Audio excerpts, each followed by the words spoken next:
vraies voix. Les vraies voix Sud Radio, le coup de projecteur des vraies voix. Il faut que chacun puisse trouver sa place au sein de la représentation nationale, à proportion des votes qu'il a reçus. La proportionnelle est en application dans de très nombreuses démocraties européennes. Vous savez que la proportionnelle, moi je l'avais défendue, donc je suis plutôt favorable. Elle permet une représentation de la diversité des opinions et favorise donc l'émergence de nouvelles thématiques dans le débat public. Mais je pense que c'est une bonne chose. Et la proportionnelle qui refait donc surface dans les projets du gouvernement. À partir de mercredi, François Bayrou entame une série de consultations pour réformer le mode de scrutin des législatives. Il recevra successivement les représentants des partis pour sonder leur position. Alors parlons vrai, quelle proportionnelle souhaiteriez-vous, puisque vous la voulez à 77%? La proportionnelle intégrale ou la proportionnelle comme aux européennes à 5% nationale ou comme en 86 départementale? Venez nous donner votre avis au 0826 300 300. Philippe, le retour de la proportionnelle.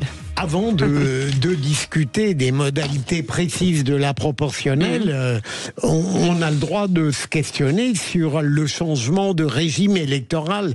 Moi, je trouve que la composition actuelle de l'Assemblée, me semble-t-il, n'est pas radicalement différente de celle que la proportionnelle une vraie proportionnelle aurait pu créer. Mais une fois que j'ai dit ça, peut-être contre les tenants d'un gaullisme orthodoxe qui ne cesse de dire que la proportionnelle serait une dévastation démocratique et une impossibilité de gouverner, moi je trouve qu'elle aurait un intérêt, deux intérêts. D'abord parce que peut-être obligerait-elle, dans la mesure où elle serait institutionnalisée, à un dialogue à l'Assemblée nationale plus apaisé, plus démocratique, comme celui qui existe aux vraies voix, par exemple. Il dit ça en riant. Deuxième argument, c'est que je trouve que une vraie proportionnelle donnerait la certitude aux citoyens que le pays réel serait concrètement, authentiquement représenté dans l'enceinte parlementaire. Ces deux avantages qui me semblent justifier que le Premier ministre fasse mieux que de proposer une réflexion. Moi, j'aimerais qu'il mette en œuvre, s'il le pouvait, cette réforme. Françoise Degois. Alors, les grandes envolées lyriques de François Bayrou, il faut voir toujours les intérêts de François Bayrou. François Bayrou, il pense toujours au MoDem, il pense toujours à la présidentielle de 2027 à laquelle il n'a pas renoncé. Il pense toujours à faire passer ça en septembre. Il s'apprête à sauter sur le budget de 2026 pour pouvoir assurer sa réélection à Pau dès le premier tour. On connaît aussi, on va pas faire comme si François Bayrou c'était le type chimiquement pur qui dans son coup se met à réfléchir. Le régime, mais je n'en suis pas certain. Je ne sais pas. Ouais. C'est-à-dire comment est-ce qu'on l'a fait? On l'a fait intégral. Regardez ce que ça a donné. C'est la question que j'ai posée. C'est parce qu'il y a 10 proportionnelles possibles. Est-ce qu'on l'a fait comme en Italie, qui est très bien? C'est par circonscription. Il y en a qui sont à la proportionnelle, d'autres au scrutin direct. C'est ce que veut Madame Braun-Pivet. Eh bien, ce n'est pas si Ou mal. Un scrutin mixte comme en Allemagne. Scrutin mixte dans comme les départements de moins de 11 députés. Eh bien, écoutez, ça n'est pas si mal parce que ça veut dire aussi que tout le monde est représenté. Tout le monde est représenté et que ce que dit Philippe est très intéressant. Tout le monde est obligé de s'entendre. Giorgia Meloni met de l'eau dans son vin. Je vous rappelle que dimanche, elle a reconnu que le fascisme était antidémocratique. C'est la première fois qu'elle le fait. Elle met de l'eau dans son vin parce que elle a ce système qui oblige à équilibrer les pouvoirs. Et après tout, écoutez, c'est pas si mal. Alors, plusieurs remarques. Moi, j'étais plutôt favorable à la proportionnelle, mais à une autre époque. C'est-à-dire qu'il faut se rendre compte d'où nous sommes aujourd'hui. Ouais, c'est-à-dire que je regrette, au fond, qu'on n'ait pas Vous étiez favorable sous la Troisième République dans votre jeunesse. Non, mais je parle à la représentation du RN. À un moment donné où on avait des blocs qui étaient plus clairs, avec un bloc de gauche, un bloc de droite, on avait des extrêmes. Et je trouve que c'est dommage qu'à ce moment-là, on n'ait pas eu le courage ou la volonté politique de faire passer la proportionnelle. Ensuite, deuxième point. On l'a fait en 86. Deuxième point, c'est quelle dose de proportionnelle, et ça c'est aussi le sujet. On n'a pas la réponse, donc je ne vais pas commenter de la fiction, mais on comprend bien que si on allait sur de la proportionnelle totale aujourd'hui, je ne suis pas certaine qu'on sortirait. D'ailleurs, je suis assez d'accord avec Philippe, c'est-à-dire que je pense c'est comme une dissolution demain. Est-ce que ça changerait radicalement? Est-ce que soudain la France serait beaucoup plus gouvernable? Bon, je suis d'accord avec le fait qu'il faudrait que la France, mais ça c'est un changement de mentalité, arrive à des coalitions, à s'accorder réellement et donc à travailler plus sur des projets et moins. On n'aura pas le choix surtout, je pense, parce que la coalition devient une nécessité. Donc voilà les remarques que je voulais faire. J'ajoute quand même que, comme Françoise Degois, je ne crois pas que François Bayrou soit un perdreau de l'année qui ne réfléchit pas dans son intérêt. On a quand même un peu le sentiment là qu'il est en train de renvoyer l'accord tacite ou pas du RN, et que effectivement c'était un point, parce qu'il sait que sinon il est demain ou après-demain à la merci de toute motion de censure. Donc c'est pas toujours fait, c'est ça que je trouve dommage dans notre débat politique, c'est que c'est pas fait pour des intentions de l'intérêt du pays à long terme. On a plus l'impression que c'est sauver à très court terme, et faire plaisir, en tout cas donner l'impression, parce que c'est loin, il n'y a pas de majorité aujourd'hui pour passer ça. Donc en fait c'est juste donner à réfléchir, faut faire semblant que quelque chose qui était souhaité par le RN est dans le débat, quoi. On a énormément de commentaires. Il y a par exemple liste nationale, un tour, primo vainqueur, un autre, majoritaire à un tour, un scrutin à un seul tour. Ainsi, ça représenterait plus la France. C'est à Carla, c'est Magouille et compagnie. Est-ce que par exemple, alors la proportionnelle c'est un tour, mais est-ce que le majoritaire à un tour, comme au Royaume-Uni, ça vous paraîtrait plausible, Philippe Bilger ? Franchement, je ne suis pas un spécialiste des détails électoraux. Mais il y a pas mal de commentaires qui veulent du un tour ça ne me choquerait pas. Moi, en réalité, comment dirais-je, peut-être par défaut de réflexion, je me prononcerais volontiers sur un changement de système, parce que je crois que la proportionnelle en elle-même offre un avantage démocratique et pourrait apaiser un climat qui en a besoin. Et pour le reste, évidemment... Ça éviterait des triangulaires. Pardon François, juste un mot. François Bayrou, il faut au moins lui reconnaître une constance. Il l'a toujours voulu. Il l'a toujours voulu, je le redis encore, pour sauvegarder aussi son modem. Hein. Vous savez, François Bayrou, c'est un type qui sait sauvegarder ses intérêts. Est-ce que vous croyez vraiment que le pays a besoin d'un débat sur la proportionnelle aujourd'hui? Sérieusement, la réforme des institutions, c'est le serpent de mer. Aucun président n'a eu le courage de la faire. Je me souviens de François Hollande, on était tous enthousiastes en disant on va faire la réforme des institutions. Si vous la faites pas dans les 3 premiers mois, pendant l'état de grâce, vous ne la faites jamais. De la même manière qu'Emmanuel Macron ne l'a pas faite, comme Nicolas Sarkozy.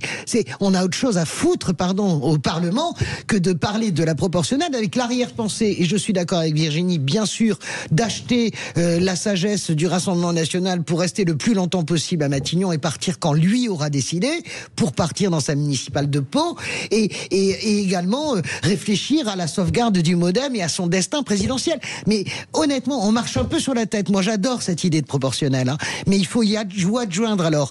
On comptabilise le vote blanc et il faut aussi lui adjoindre l'idée qu'on change et qu'on passe pourtant, dans un pouvoir ministériel. Et plutôt divisé sur cette question. Mais c'est normal. Alors que LFI et Écolo sont plutôt très ardents. Je suis d'accord avec Virginie. La proportionnelle, c'était un vrai débat il y a quelques années quand le RN n'était pas représenté. Le RN est parfaitement représenté. Jean-Luc Mélenchon pouvait hurler en 2017 parce que il a frôlé le second tour déjà en 2017 et il se retrouvait à peine avec 17 députés.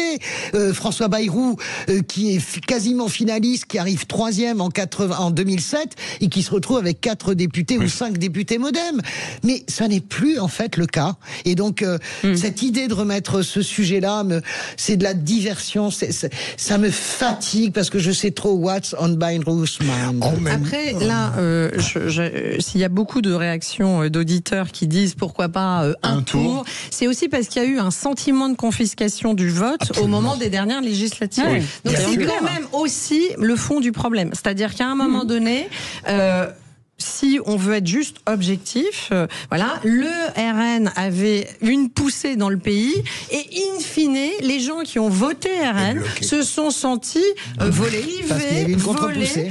Oui, il y avait une contre-poussée. Donc ça veut dire que avec le nouveau Front Populaire, mais avec ça, le nouveau Front Populaire, au moins il y avait un projet et ils ont réussi une coalition en très peu de temps. Mais malheureusement, et c'est là que les gens se sont dépossédés de leur vote, c'est qu'en fait, des macronistes ou des gens de droite ont appelé à voter, par exemple, communiste contre un candidat RN. Et c'est là où je pense qu'effectivement les gens sont exaspérés. Il y a beaucoup de commentaires dans ce sens. Bien sûr, parce qu'ils se sentent exaspérés parce qu'ils se sentent dépourvus de leur propre vote de façon de la tambouille. En tout cas, donc c'est pour ça que je la dirais proportionnelle de bon interdirait sens. ça. Non, mais la proportionnelle, ça fonctionne. Ce qui va se passer, c'est que ce qui va se passer, c'est que le scrutin à un tour avec majoritaire va changer complètement l'aspect de la campagne. Le RN était majoritaire au cas de majoritaire à un tour aux dernières élections. Parce que vous n'étiez pas dans un scrutin, vous étiez dans un scrutin à 2 tours. Je peux vous garantir que si on rentre là-dedans, je vous garantis que la tonalité de la campagne va changer.